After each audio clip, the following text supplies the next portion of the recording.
பிப்ரவரி 2, 2024 Hindu news analysis. இன்னைக்கான special day என்ன அப்படின்னு பார்த்தீங்கன்னா வேர்ல்டு வெட்லேண்ட்ஸ் டே. வெட்லேண்ட்ஸை தமிழில் ஈரநிலங்கள் அப்படின்னு சொல்லி அழைக்கிறாங்க. ஒரு பகுதி இருக்குது, அந்த பகுதியில் ஸ்டாக்னண்ட்டாவோ பெர்மனண்ட்டாவோ நான் பெர்மனண்ட்டாவோ ரன்னிங்காவோ ஏதோ ஒரு வகையில் வாட்டர் அங்கே இருக்கணும். And not more than 6 metre. 6 மீட்டருக்கு மேலே இருந்துச்சு அப்படின்னா அது லேக்ஸு, 6 மீட்டருக்கு கீழே இருந்துச்சு அப்படின்னா அதை வெட்லேண்ட்ஸ் அப்படின்னு சொல்லி கிளாஸிஃபை பண்ணுவாங்க. இது பொதுவான கிளாஸிஃபிகேஷன். பட் ஹவவர் எல்லா லேக்ஸுமே வெட்லேண்ட்ஸ் தான். ஏன்னா அது 6 மீட்டருக்கு மேலே தான் டெப்த் இருக்குது. ஸோ எல்லா லேக்ஸுமே வெட்லேண்ட்ஸாக கருதப்படும். நிறைய பகுதிகள் லேக்ஸையுமே வெட்லேண்ட்ஸ்னு சொல்லி அறிவிச்சிருக்காங்க. வெட்லேண்டை பாதுகாக்கணும்னு சொல்லி ராம்சார் தலங்களில் அறிவிச்சிருக்காங்க. ஸோ ஏற்கனவே சொன்ன மாதிரி வெட்லேண்ட்ஸ் பாதுகாக்கிறதுக்கான ஒரு சர்வதேச ஒரு மாநாடு நடந்துச்சு. அது ஈரானில் உள்ள ராம்சாரில் நடந்துச்சு. ஸோ இது உலக அளவில் வெட்லேண்டோட இம்பார்ட்டன்ஸை வெளிப்படுத்தினது மட்டும் இல்லாமல் வெட்லேண்ட்ஸை பாதுகாக்கிறதுக்கான நடவடிக்கையாக ராம்சார் சைட்ஸ்னு சொல்லி அழைக்கப்பட்ட ஒவ்வொரு தலங்களை அறிவித்தாங்க. ஸோ இந்தியாவிலேருந்து 75 ப்ளஸ் இப்போது 2-3 ஆட் பண்ணிகிட்டே இருக்காங்க. நேற்று நம்ம நியூஸ் பேப்பரில் பார்த்தோம், 2 தமிழ்நாட்டிலேருந்து ஆட் பண்ணியிருக்காங்க அப்படின்னு சொல்லி நியூஸில் பார்த்துருந்தோம். இது ஒரு பக்கம் இருக்க. இது இன்றைக்கான ஃப்ரண்ட் பேஜில் பாருங்கள், பஃப்டப் ஆல்ரெடி. ஓகே, இன்றைக்கி ஏன்னா பட்ஜெட் தாக்கல் செஞ்சுருக்காங்க, இன்டரிம் பட்ஜெட் தாக்கல் செஞ்சுருக்காங்க. இதனுடைய பேசிக்கான எசென்சியலான விஷயங்களை பற்றி நம்ம பார்க்கணும் அப்படிங்கிறதுக்காக தான் ஒரு சில விஷயங்கள் ரெடி பண்ணி ஒரு வீடியோவாக போட்டிருக்கேன். உங்களுக்கு பட்ஜெட்டை பற்றி பட்ஜெட்டில் உள்ள காமனாக தெரிஞ்சிருக்க டேர்ம்ஸ் உங்களுக்கு புரிஞ்சிருந்துச்சுன்னா அந்த வீடியோவை தொடர்ந்து பாருங்கள். இல்லைனா அந்த வீடியோ ஒரு தடவை பார்த்துருங்க. ஸோ பட்ஜெட்டை பற்றி ஒரு காம்ப்ரிஹென்சிவாக நமக்கு ஒரு ஐடியா கிடைக்கும், நம்ம ஈஸியாக புரிஞ்சுக்கலாம். இதை நான் நேற்று நான் சைடில் நோட்ஸ் எழுதி போட்டிருந்தேன். ஸோ நோட்ஸ் எழுதி போட்டிருந்தேன். இதில் நோட்ஸ் இல்லை. ஏன் அப்படின்னு பார்த்தீங்கன்னா இதில் நம்ம ஒமிட் பண்ணுறதுக்கு நிறையா இருக்காது, நிறையா நம்ம சொல்கிற மாதிரி இருக்கும். ஸோ அதனால் தனியாக நோட்ஸ் எடுக்க ஸோ ஃபுல்லாகவே பார்த்துடலாம். ஸோ இந்த பேப்பர் ரொம்பவே முக்கியமான பேப்பர். என்ன இருக்குது அப்படின்னு பேசியிருக்காங்க அப்படின்னு சொல்லி பார்க்கலாம். ஃப்ரண்ட் நியூஸில் இன்றைக்கி கொடுத்துருக்கிறது, finance minister Nirmala Sitharaman presenting her 6th union budget and her first interim budget. இது வரைக்கும் அவங்க ஃபஸ்ட் டைம் இன்டரிம் பட்ஜெட் தாக்கல் செஞ்சுருக்காங்க. 5+1 6 தடவை பட்ஜெட் தாக்கல் செஞ்சுருக்காங்க. இது வரைக்கும் இந்தியாவில் அதிக முறை பட்ஜெட் தாக்கல் செய்தவர் 10 தடவை தாக்கல் செய்திருக்கார். யார் அப்படின்னு பார்த்தீங்கன்னா இந்தியாவினுடைய முன்னாள் பிரதமரான மொரார்ஜி தேசாய் அவர்கள். On Thursday, resisted the temptation to hand out dramatic pre-poll swaps such as the ones unveiled ahead of the 2019 Lok Sabha election. பொதுவாக எலெக்ஷனுக்கு முந்தின பட்ஜெட்டை பொறுத்த வரைக்கும் நிறைய ஜிம்மிக்ஸ் இருக்கும் எலெக்ஷனுக்காக அப்படிங்கிற மாதிரி. ஸோ அது அப்படி இல்லாமல் கவர்மெண்ட் இந்த டெவலப்மெண்ட்டை நோக்கி தான் போகுது அப்படிங்கிற மாதிரி இங்கே பட்ஜெட்டை பற்றி ப்ரெசென்ட் பண்ணியிருக்காங்க. அந்த மாதிரி பொலிட்டிக்ஸுக்குன்னு எதுவும் பண்ணாமல் தேர்தல் கழகத்துக்காக எதுவும் பண்ணாமல் உண்மையிலே டெவலப்மெண்ட்டை நோக்கி பண்ணியிருக்காங்க அப்படின்னு சொல்லி இந்த ஆத்தர் பேசுகிறாரு. while broadly sticking to her assurance that this 2024 budget would be the vote on account without spectacular announcements. So இது ஒரு vote on account-ஆக தான் இருக்கும், புதுசாக எந்த அனௌன்ஸ்மெண்ட்ஸும் இருக்காது. பொதுவாக இந்த மாதிரி இன்டரிம் பட்ஜெட்டில் புதுசாக எந்த அனௌன்ஸ்மெண்ட்ஸும் காணப்படாது, அதுவும் நார்மலான விஷயம்தான். Ms. Sitharaman painted an elaborate picture of India's imperfect past prior to 2014 with the economy and governance needing serious mending. 2014 முந்தைய காலகட்டங்களில் இந்தியாவுடைய பொருளாதாரம் பாதிக்கப்பட்டிருந்த தன்மையும் அந்த நேரத்தில் கவர்னன்ஸ் ரிலேட்டடாக என்னென்ன நடவடிக்கைகள் தேவைப்பட்டிருந்த அந்த நேர கட்டத்தில் எப்படியான சூழல் இருந்துச்சு அப்படிங்கிறதையும் இப்போ எப்படி மாறி இருக்குது அப்படிங்கிறதையும் ஒரு பிக்டோரியலாக காட்டியிருக்காங்க அப்படின்னு சொல்லியிருக்காங்க. She then outlined how NDA government with the nation first approach enabled the transition to a virtually perfect present. So தற்போது கிட்டத்தட்ட பெர்ஃபெக்டாக இருக்கிற ஸ்டேட்டுக்கு இவங்க உருமாற்றி வச்சுருக்காங்க. எப்படி என்டிஏ கவர்மெண்ட் ஒர்க் ஆச்சு அப்படிங்கிறத இவங்க சொல்லியிருக்காங்க அப்படின்னு சொல்கிறாங்க. It is now appropriate to look at where we are then till 2014 and where we are now only for the purpose of drawing lessons from the mismanagement of those years. Ms Sitharaman அவங்க சொல்கிறபடி 2014 நம்ம இப்போ வரைக்கும் எங்கே இருக்கோம், அந்த நேரத்தில் எங்கே இருந்தோம், இப்போ எப்படி இருக்கும் அப்படிங்கிறத நம்ம உணரணும். ஸோ இது மூலமாக நம்ம மிஸ்மேனேஜ்மெண்ட்ஸ்லேருந்து நம்ம சில விஷயங்களை கற்றுக்கணும் அப்படிங்கிறதுக்காக சொல்கிறாங்க. Promising a white paper in the house on the mess allegedly inherited by the Narendra Modi government and the economic subsequent resurgence to a path of sustainable high growth. So இதுக்கு முன்னாடி எப்படி இருந்துச்சு, ஸோ எப்படி இந்த Narendra Modi government இந்த sustainable பாத்தை நோக்கி உயர் வளர்ச்சியை நோக்கி திருப்பி அரசாங்கத்தையும் இந்தியாவையும் எடுத்து செல்லிச்சு அப்படிங்கிறதுக்காக ஒரு ஒயிட் பேப்பர் பார்லிமெண்ட்டில் சப்மிட் பண்ணுறதா சொல்லியிருக்காங்க. People are living better, earning better with even greater aspiration for the future. இதுக்கு அர்த்தம் உங்களுக்கு தெரியும். The average real income of the people has increased by 50%. Inflation is moderate. Though there were no tax breaks, some immediate promises were made, including a scheme to enable the deserving urban middle class to buy or build their own homes. Pradhan Mantri Awas Yojana மாதிரி urban middle class பீப்புளுக்கு சொந்தமாக வீடு வாங்குறதுக்கு ஒரு விஷயம் கொண்டு வந்திருக்காங்க. 2 கோடி அதிகமாக ரூரல் ஹவுசஸ் வந்து பில்ட் பண்ண போகிறாங்க இந்த next 5 years. 300 units of free power a month for 1 crore household through rooftop solar solutions. எல்லாமே வந்து சின்ன சின்ன விஷயங்கள், இதெல்லாம் வந்து தவிர்க்க முடியாத விஷயங்கள், சரியா? அதனால் சொல்கிறாங்க. Mooted by prime minister Modi after the Ram Mandir's construction last month. Finance secretary TV Somanathan said that the contours for the new housing scheme, which does not directly refer to urban households but hints at them by picking beneficiaries from Charles slums or unauthorized colonies, will be finalized before funding the plan. அதாவது இங்கே urban house hold அப்படிங்கிறது டேரெக்டாகவே அர்பனை வந்து குறிப்பிடல, but urban பகுதியில் காணப்படக்கூடிய அந்த அந்த slums இருக்கும்ல, அந்த பகுதியில் காணப்படக்கூடிய மக்களுக்காக இது வந்து உருவாக்கப்படும். இது யார் என்ன எப்படி நம்ம பெனிஃபிஷரிஸ் டிசைட் பண்ணுறோம் அப்படிங்கிறத ஃபண்டிங் பிளான் வர்றதுக்கு முன்னாடி ஃபைனலைஸ் பண்ணுவோம் அப்படின்னு சொல்லியிருக்காங்க. Apart from a few such feel good promises, the finance minister committed to work with states and stack holders to implement next generation reforms. அடுத்த கட்டத்துக்கான ரிஃபார்ம்ஸை நடைமுறைப்படுத்துறதுக்காக மாநிலங்களோட சேர்ந்து பயணிப்போம் அப்படிங்கிறத அவங்க சொல்லியிருக்காங்க. At the full budget in ஜூலையில் full budget தாக்கல்படும். The government plans to present a detailed roadmap for its vision of a developed India by 2047. They called it as a Viksit Bharat 2047. அதாவது வளர்ந்த India 2047 India developed கண்ட்ரியாக மாறணும் அப்படின்னு சொல்லியிருக்காங்க. அதுக்கான விஷனை ஜூலையில் submit பண்ணுவாங்க.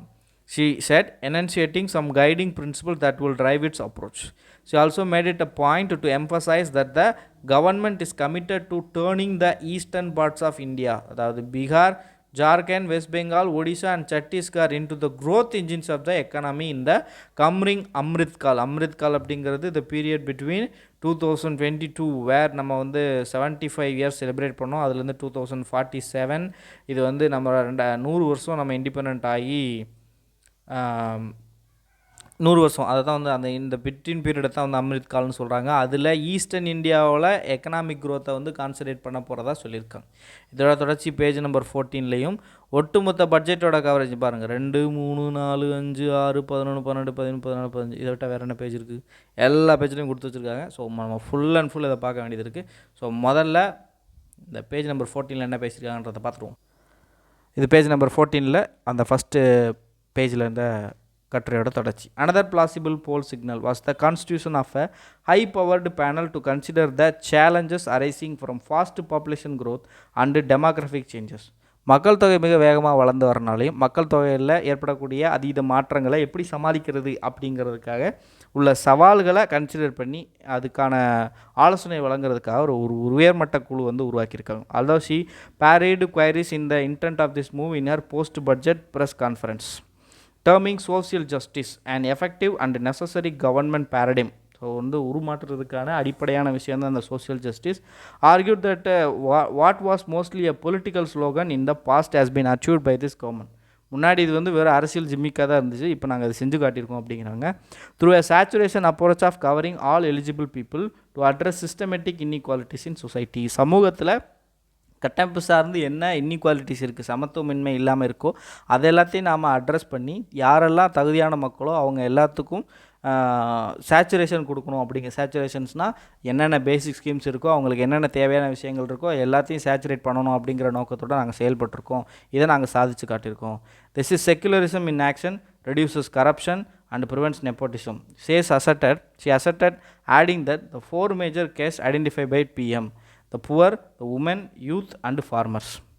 அது வந்து பிரைம் மினிஸ்டர் ஒரு தடவை பேசினார். என்னை பொறுத்த வரைக்கும் இந்தியாவில் 4 கேஸ்ட் தான் இருக்குது. ஒன்று இந்த புவர், ஒன்று இந்த women, the youth and farmers, 4 caste தான் இருக்காங்க அப்படின்னு சொல்லியிருந்தாங்க. would receive primacy in policy. So அதை இவங்க சொல்லும் போது எங்களோட ஃபோக்கஸும் இவங்களோட முன்னேற்ற விதமாக இருக்கும் அப்படிங்கிற மாதிரி சொல்கிறேன். there were no philosophers or poets quoted in a speech which was about 25% shorter than the president's Wednesday address that had also embellished the government's achievements. President வந்து முன்னாடி பேசின ஸ்பீச்சை விட 25% வந்து கம்மியாக தான் பேசியிருக்காங்க. ஃபிலாசபர்ஸோ எந்த போய்ட்ஸோட பேரையும் இல்லை எந்த கொட்டேஷன்ஸும் குறிப்பிடலை. பொதுவாக அந்த மாதிரி கொட்டேஷன்ஸ் வந்து குறிப்பிடுவாங்க. திருக்குறளோ இல்லை புறாநூர்லேருந்து ஏதாவது ஒரு பாட்டு எடுத்துகிட்டு வந்துடுவாங்க. அது வந்து சென்சேஷனாக இருக்கும். அதை கொஞ்சம் நேரத்தில் வந்து ப்ராப்ளம் ஆக்கிடுவாங்க. அது அப்படி சொன்னாங்க இப்படி சொன்னாங்க அப்படின்னு சொல்லி ப்ராப்ளம் ஆக்கிடுவாங்க. அந்த நேரத்தில் இதை பற்றி பேசவே இல்லை அப்படின்னு சொல்கிறாங்க. Instead, Ms. Sitharaman invoked the PM speeches and beliefs about half a dozen times before she wrapped up. While some hopes for measures to spur consumption and rural development against the backdrop of a poor monsoon and to prod private investments were dashed, Ms. Sitharaman's fiscal discipline surprised most economists who had expected this year's fiscal deficit target 5.9% to be breached. இந்த வருஷம் வந்து 5.9% அப்படிங்கிற fiscal deficit டார்கெட்டை வந்து preach பண்ணிடுவோம் அப்படின்னு சொல்லி எதிர்பார்க்கப்பட்டிருந்த நேரத்தில் அவங்க 5.8% வந்து கொண்டு வந்திருக்காங்க. But also committed to hit the 5.1% mark in 2024-25. இந்த வருஷத்துக்கு 5.8% ஆகும், அடுத்த வருஷத்தில் நாங்கள் அதை 5.1% ஆகும் குறைப்போம் அப்படின்னு சொல்லி கொண்டு வந்திருக்காங்க. ஃபிஸ்கல் டெஃபிசிட்னா என்ன? Fiscal deficit is equal to budget deficit plus borrowings அல்லது மைனஸ் பாரோயிங்ஸ்னு சொல்லலாம். இந்த firm on bringing the fiscal gap to or below 4.5% of GDP in 2025-26. இந்த fiscal gap ஃபர்தராக ரெடியூஸ் பண்ணி 2025-26க்குள்ளே 4.5% குறைச்சிரும் அப்படிங்கிறாங்க. Capital expenditure plans for the coming year got a modest but assured 11.1% increase, rising to ostensibly auspicious number of 11 crores, and interest free capex loans to states were raised to 1.3 lakh crores. அது capital எக்ஸ்பெண்டிச்சர்ங்கிறத பற்றி நம்ம பேசியிருப்போம். மூலதன செலவினம் அப்படின்னு சொல்லுவாங்க. இது கொஞ்சம் கம்மியாக தான் இன்க்ரீஸ் ஆகிருக்கு. பட் 11.1% வந்து அதை இன்க்ரீஸ் ஆகிருக்கு அப்படின்னு சொல்கிறாங்க. அண்ட் 11,11,000 and 111 crore வந்து இன்க்ரீஸ் ஆகும் அப்படின்னு எதிர்பார்க்கப்படுகிறது. மாநிலங்களுக்கு வட்டி இல்லா கடன் கொடுக்குறாங்க. அது வந்து 1.3 லட்சம் கோடியாக இருக்கும். Yet gross and net borrowing planned in 2024-25 have been lowered from the year's level to 14.13 lakh crore and 11.75 lakh crore. இந்த வருஷத்துக்கு 14.13 ஆகும், அடுத்த வருஷத்துக்கு 11 லட்சம் கோடியாகவும் நம்ம வாங்க போகிற கடன் இருக்கும் அப்படின்னு சொல்லி கடனுடைய அளவை எதிர்பார்க்கக்கூடிய கடனோட அளவு குறைச்சிருக்காங்க. Now that private investments are happening at scale. எதிர்பார்த்த அளவு ப்ரைவேட் இன்வெஸ்ட்மெண்ட்ஸ் அதிகமாக இருக்குது. Lower borrowings by the central government will facilitate larger availability of credit for the private sector. So government வந்து இந்த மாதிரி தங்களுடைய அந்த பாரோவிங்ஸை குறைச்சிக்கிட்டாங்க அப்படின்னா ப்ரைவேட் செக்டருக்கு நிறையா வந்து கிரெடிட் கிடைக்கும். The FM hoped marking the prudent return to the tradition of keeping interim budgets low on profligacy and high on intents. Profligacy அப்படின்னா என்ன அர்த்தம்னா ரெக்லஸ் எக்ஸ்ட்ராவெகன்ஸ் அல்லது wasteful in the use of ரிசோர்ஸஸை நான் அது பண்ணுறேன் இது பண்ணுறேன்னு சொல்லி அதிகமாக பண்ணாமல் அந்த இன்டரிம் பட்ஜெட் எப்போவும் நார்மலாக இருக்கிற மாதிரி நார்மலாக இருக்குது அப்படிங்கிற மாதிரி சொல்லியிருக்காரு. ஓகே, ரெண்டாவது விஷயம், committee will study fast population growth and democratic changes. Finance minister ஏற்கனவே சொன்னால ஒரு கமிட்டி ஃபார்ம் பண்ண போகிறாங்கன்னா ஹை பவர் கமிட்டி உயர்மட்ட குழு ஒன்று கிரியேட் பண்ணியிருக்காங்க. We consider the challenges arising from the fast population growth and demographic changes. மக்கள் தொகை மிக வேகமாக வளர்ந்துருக்கனாலையும் மக்கள் தொகை சம்மந்தப்பட்ட விஷயங்கள் தொடர்ந்து மாறுபட்டிருக்கனாலும் ஏற்படக்கூடிய சவால்களை சமாளிப்பதற்காக அதை பற்றின ரெக்கமெண்டேஷன்ஸ் வழங்குறதுக்காக ஒரு உயர்மட்ட குழு கிரியேட் பண்ண போகிறாங்க. த finance minister said the committee would be mandated to make recommendations to comprehensively address these challenges in relation to the goal of Viksit Bharat or Developed India. நம்ம டெவலப் பாரத் அப்படின்னு ஒரு விஷயம் வச்சுருக்கோம். அதுக்கேற்ற மாதிரி என்னென்ன சேலஞ்சஸ் ரைஸ் ஆகுது அப்படிங்கிறத கண்டுபிடிச்சி சொல்லுங்கள். The announcement comes against the backdrop of an indefinitely postponed census, which means that there is a little reliable data to back up her assertion of fast population growth in the country. So census வந்து தொடர்ந்து உருமாறிக்கிட்டே இருக்குது. Census வந்து எடுக்காமல் தொடர்ந்து தள்ளி போயிட்டே இருக்குது. எப்போ தான் எடுக்க போகிறாங்க அப்படின்னு சொல்லி தெரியல. அந்த நேரத்தில் ஃபாஸ்ட் பாப்புலேஷன் க்ரோத் அப்படிங்கிற ஒரு வார்த்தை இருக்கிறது. மேபி சென்சஸோட டேட்டா வச்சு எடுப்பாங்க அப்படின்னு சொல்லி நம்பலாம். அப்போ கூடிய விரைவில் சென்சஸ் வரும்னு சொல்லி நம்ம எதிர்பார்க்கலாம். The little data that exists suggests that the country's fertility rate is falling below replacement levels. Replacement level வந்து 2.1 தான் வந்து replacement level. இது total fertility rate. அதாவது ஒரு ரீப்ரொடக்டிவ் ஏஜில் இருக்கக்கூடிய ஒரு பெண்மணி சராசரியாக எத்தனை குழந்தை பெற்றுக்கிறாங்க அப்படிங்கிறத டோட்டல் ஃபெர்டிலிட்டி ரேட். இதில் வந்து 2.1ங்கிறது ரீப்ளேஸ்மெண்ட் ரேட்டு. இந்த ரீப்ளேஸ்மெண்ட் ரேட்டை விட ரொம்ப குறைஞ்சிக்கிட்டு இருக்குது. ரீப்ளேஸ்மெண்ட் ரேட்னா பாப்புலேஷன் ரொம்பவும் ஜாஸ்தி ஆகாது, ரொம்பவும் இன்க்ரீஸ் ஆகாது, அப்படியே ஸ்டேபிளாக மெயின்டைன் ஆகிட்டு இருக்கும். அதான் அந்த ரீப்ளேஸ்மெண்ட் ரேட்டுன்னு சொல்லுவாங்க. குறைஞ்சிக்கிட்டு இருக்குது. இந்தியாவுடைய பாப்புலேஷன் வந்து அதிகமாக பாதிக்கும் அப்படின்னு சொல்லி எதிர்பார்க்கப்படுது.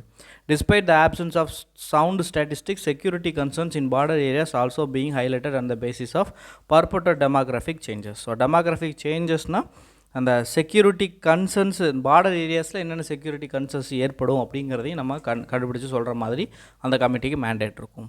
To a question from the Hindu on whether the committee was aimed at population stabilisation and if it would be set in motion after the next census, Economic Affairs Secretary Ajay Seth said, India's demographics are an opportunity as well as challenge. The committee will look at these aspects and final terms of reference will reflect the focus. The minister's speech suggested there has been a fast population growth in the country, though there is no accurate data. ஒரு எந்த ஒரு தெளிவான டேட்டாவும் இல்லை. ஏன்னா அவங்க census சொல்கிறாங்க. Data இல்லாத போதும் மினிஸ்டர் வந்து ஃபாஸ்ட் பாப்புலேஷன் க்ரோத்னு சொல்கிறாங்க. The latest sample registration system report for 2020 said that the total fertility rate or average number of children born to women over a lifetime dropped to 2 from 2.1 in 2019. இது நான் சொன்னதான். Total fertility rate வந்து 2.1லேருந்து இப்போ 2 குறைஞ்சிருக்கு அப்படின்னு சொல்கிறாங்க. இந்த நியூஸோட continuity page number 14 கொடுத்துருக்காங்க. நேஷ்னல் ஃபேமிலி ஹெல்த் சர்வே 5 2019-21 அடிப்படையில் மே 22, 2022 ரிலீஸ் பண்ணியிருந்தாங்க. இதன் அடிப்படையில் டோட்டல் ஃபெர்டிலிட்டி ரேட் 2.2லேருந்து 2 குறைஞ்சிருக்கு நேஷ்னல் லெவலில் அப்படின்னு சொல்லியிருக்காங்க. The National Family Health Survey 5 said that there were only 5 outlier states which had a total fertility rate above the replacement level of 2.1. வெறும் 5 மாநிலங்களில் மட்டும்தான் இந்த ரீப்ளேஸ்மெண்ட் லெவலான 2.1 விட அதிகமாக இருக்குது. யார்? Bihar, Meghalaya, Uttar Pradesh, Jharkhand and Manipur. Sabu Matthew George, a girl child right activist, says the NFHS data do not give a complete picture as its sample size is too low. இது முழுமையான ஒரு டேட்டாவாக இருக்காது. ஏன்னா இவங்க ஆய்வு செய்கிறதுக்காக டேட்டா திரட்டுறதுக்காக எடுத்துக்கிட்டு அந்த அடிப்படை பேசிக் சாம்பிள் சைஸ் வந்து ரொம்ப கம்மி. அந்த survey is spread over many years. அந்த சர்வே வந்து ரொம்ப வருஷமாக நடந்துக்கிட்டு இருந்துச்சு அப்படிங்கிறான். SRS which is released every year gives us a better statistical picture than NFHS. Notably, the SRS for the year 2020 was published in 2022. At the annual Director General of Police Conference in 2021, police officers from Uttar Pradesh and Assam submitted a research paper flagging concerns about demographic changes in the districts along the international border with Nepal and Bangladesh. இந்தியாவினுடைய பங்களாதேஷ் மற்றும் நேபாளுக்கு பக்கத்தில் இருக்கக்கூடிய அந்த சர்வதேச எல்லைகளில் மக்கள் தொகையில் ஏற்படக்கூடிய நிறைய மாற்றங்கள்னால ஏற்படக்கூடிய செக்யூரிட்டி சேலஞ்சஸை பற்றி இந்த director general of police conference அப்படின்னு 2021 நடந்துச்சு. அந்த கான்ஃபரன்ஸில் ரிப்போர்ட் சப்மிட் பண்ணியிருந்தாங்க. They highlighted and increase in the number of mosques and seminaries as well as high decadal growth in the population in this areas. So இந்த ஏரியாவில் இந்த மாதிரியான கட்டமைப்புகள்லாம் அதிகரிச்சிருக்கு அப்படிங்கிறதையும் அவங்க ரிப்போர்ட்டில் தெரிவிச்சிருந்தாங்க. ஸோ இதேபோல் ஃபஸ்ட் பேஜில் வந்து கருத்துக்கள் தெரிவிச்சிருக்காங்க. இந்தியாவுடைய பிரைம் மினிஸ்டர் அவர்கள் இந்த பட்ஜெட்டை பற்றி கருத்து தெரிவிச்சிருக்காங்க. அண்டு முன்னாள் நிதியமைச்சர் திரு ப. சிதம்பரம் அவர்களும் கருத்து தெரிவிச்சிருக்காங்க. இதை நம்ம வந்து படிக்க போகிறதே கிடையாது. யார் என்ன ஒப்பீனியன் அப்படிங்கிறது நமக்கு எப்போவுமே தேவைப்படாது. பிரைம் மினிஸ்டர் என்ன சொல்ல போகிறாங்க? பிரைம் மினிஸ்டர் வந்து இது வந்து ஒரு அப்படியான பட்ஜெட், இப்படியான பட்ஜெட், ஒரு நல்ல பட்ஜெட் அப்படின்னு பேசுவாங்க. இதே எதிர்க்கட்சியினர் வந்து இது நல்லாவே இல்லை அப்படின்னு சொல்லி ஏதாவது குறை சொல்லுவாங்க. அதுதான் நடக்கும். ஸோ இப்போது நம்ம இந்த பட்ஜெட்டுக்குள்ளே போக போகிறோம். ஃபஸ்ட்டு என்ன அப்படின்னு பார்த்தீங்கன்னா, எக்கனாமியில் பேஜ் வைஸாகவே போடுவோம். என்ன பேசியிருக்காங்க அப்படிங்கிறத பார்த்துடலாம். Net zero gain for job guarantee scheme. Interim budget allocates 86,000 crore for the rural employment scheme, which is an almost 43.33% rise from the allocation in the last budget. Though the total expenditure so far for the program as per Union Rural Development Ministry is already 88,000 crores. Already 88,000 crore இருக்குது அப்படின்னு சொல்லியிருக்காங்க. And இந்த budget interim budget வந்து 86,000 கோடி வந்து கொடுத்துருக்காங்க. எதை பற்றி பேசுகிறாங்க? MGNREGA ஊரக வேலைவாய்ப்பு திட்டம் அல்லது 100 நாள் வேலை திட்டம் என்று மக்களால் அன்போடு அழைக்கப்படுகிறது. 86,000 கோடி வந்து MG நரேகா கொடுத்துருக்காங்க. ஃபார் 2024-25 இது வந்து 26,000 கோடியும் வந்து ஹைக். போன தடவை வந்து 60,000 கோடி தான் கொடுத்தாங்க. அண்ட் இந்த தடவை அது வந்து தேவையான இன்க்ரீஸ் பண்ணிக்கோங்க அப்படின்னு சொல்லியிருந்தாங்க. பட் அந்த பட்ஜெட் இன்க்ரீஸ் பண்ணுறதுலையும் அலோகேஷன் பண்ணுறதுலையும் நிறையா ப்ராப்ளம்ஸ் இருக்குதுன்னு சொல்லி தொடர்ந்து போன வருஷம் வந்துக்கிட்டே தான் இருந்துச்சு. ஸோ இதை கருத்தில் கொண்டு இவங்க இந்த தடவையை கொடுக்கும்போது 86,000 மொத்தமாக கொடுத்துட்டாங்க. though it is the same as the revised estimate for the ongoing financial years. So the net gain for the rural employment schemes could be 0 or even negative. So இதில் வந்து நெட் கெயின் ஒன்றும் கிடையாது. ஏன்னா நம்ம இப்போ கிடச்சிருக்க revised எஸ்டிமேட்ஸின் படி இது 86,000 கோடியாக தான் இருக்கும், அல்லது மினிஸ்ட்ரி ஆஃப் ரூரல் டெவலப்மெண்ட்டோட டேட்டாவின் படி 88,000 கோடியாக இருக்கணும். அதாவது இது வந்து பட்ஜெட்டோட ரிவைஸ்ட் எஸ்டிமேட்ஸ் டேட்டா. இவங்க சொல்கிறது வந்து கிட்டத்தட்ட 88,000 கோடி செலவு பண்ணிட்டோம்னு சொல்கிறாங்க. அப்படி பார்த்தோம் அப்படின்னா இவங்க 86,000 கோடி கொடுத்துருக்காங்க இப்போ அடுத்த வருஷத்துக்கு 24-25க்கு. இது ஏன் உங்க நெட் ஜீரோ அல்லது நெகட்டிவ் அப்படின்னு சொல்கிறாங்க அப்படின்னு பார்த்தீங்கன்னா, போன வருஷத்துக்கு நமக்கு இவ்வளோ வந்திருக்குன்னா போன வருஷத்தை விட இந்த வருஷம் அதிக நபர்கள் வந்தாங்கன்னா நமக்கு அதிக செலவு ஆகும் இல்லையா? அப்படி பார்த்தோம் அப்படின்னா இதில் உண்மையிலே இன்க்ரீஸ் பண்ணலை அப்படிங்கிற மாதிரி சொல்கிறாங்க. As per the statistic available on the Union Rural Development Ministry, the total expenditure on the program so far has been 88,000 crore. நான் சொன்னேன்னா ரூரல் டெவலப்மெண்ட் மினிஸ்ட்ரியோட ஸ்டாட்டிஸ்டிக்ஸ் படி 88,000 கோடி செலவு பண்ணியிருக்கு. According to some estimates, as on February 1, the center owes 16,000 crore in wages to the state government.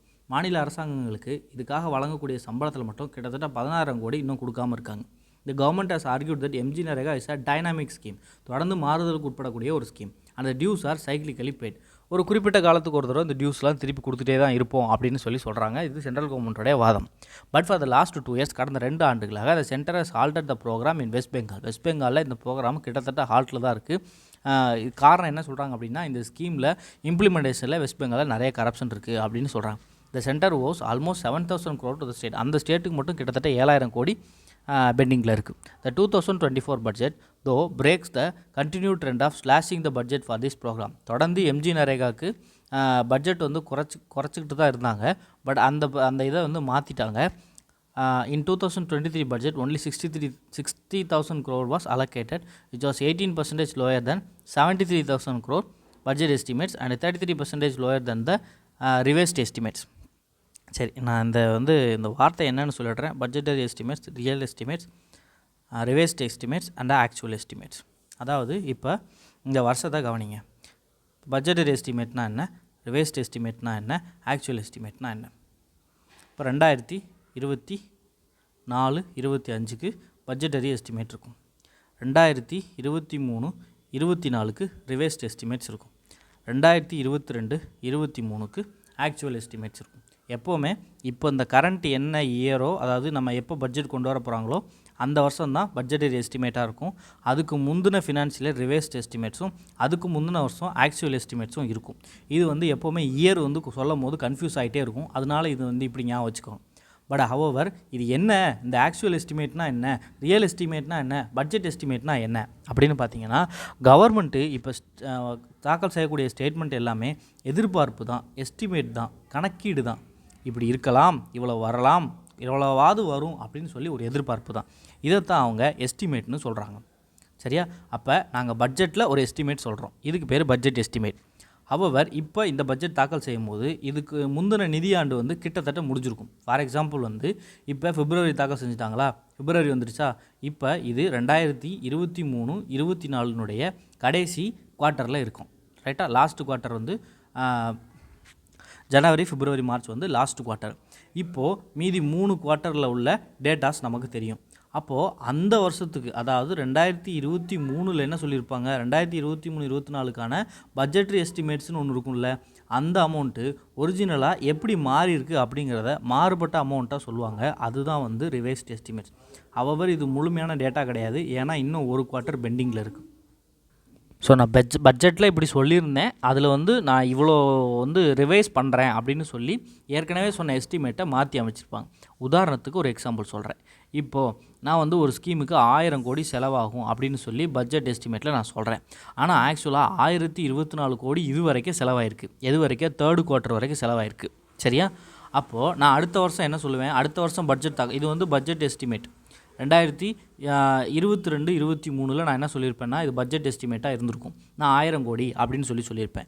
அப்போ 23-24 budget நான் தாக்கல் செய்யும் போது என்ன சொல்லுவேன் அப்படின்னா, இல்லை இது வரைக்கும் 3 குவார்ட்டர் முடிஞ்சிருக்கு, இன்னும் ஒரு குவார்ட்டர் மட்டும் பெண்டிங் இருக்குது, இது வரைக்கும் உள்ள எஸ்டிமேட்ஸை நான் மாற்றி சொல்கிறேன், ரிவைஸ்ட் எஸ்டிமேட்ஸின் படி 1024 கோடி செலவாயிருக்கு அப்படின்னு சொல்லி அந்த எஸ்டிமேட்ஸை மாற்றி அமைப்பாங்க. இது 2வது. 3வது என்ன அப்படின்னு பார்த்தீங்கன்னா, இப்போ 2024-25 இப்போ இந்த ஃபினான்ஷியல் இயர் முடிஞ்சே இருக்கும். 2022-23 கம்ப்ளீட்டாக முடிஞ்சிருக்கும். அப்போ இப்போ வர்ற வேல்யூ தான் ஆக்சுவல் வேல்யூவாக இருக்கும். கரெக்டாக? இப்போ 1056 கோடி செலவாயிருக்கு அப்படிங்கிறத அவங்க புரிஞ்சுக்கிறாங்க.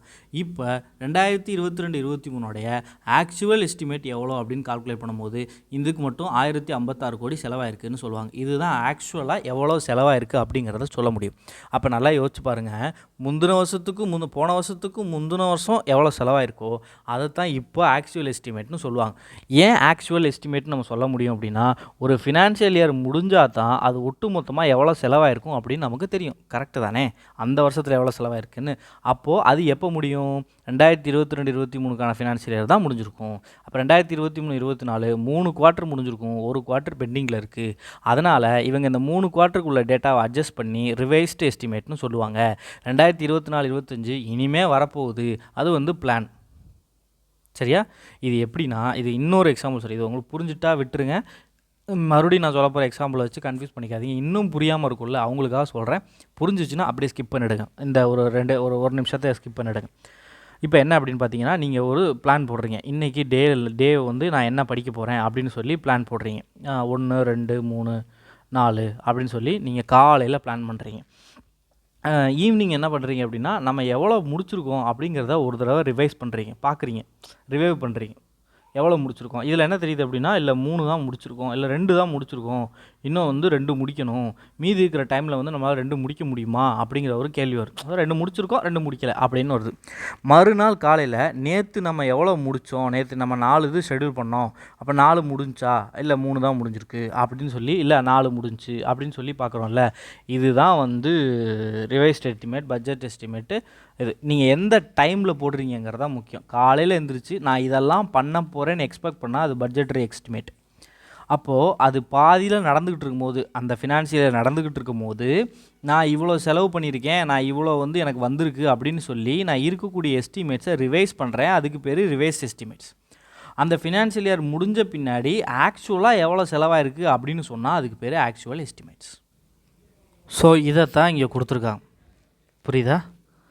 So 89,000 crore revised estimate for financial year 2024. revised estimate 89,000 crore கொடுத்துருக்காங்க. இப்போ the allocation falls short, but activists and academics said that the allocation still fell way short of the sum required of efficient implementation of the program.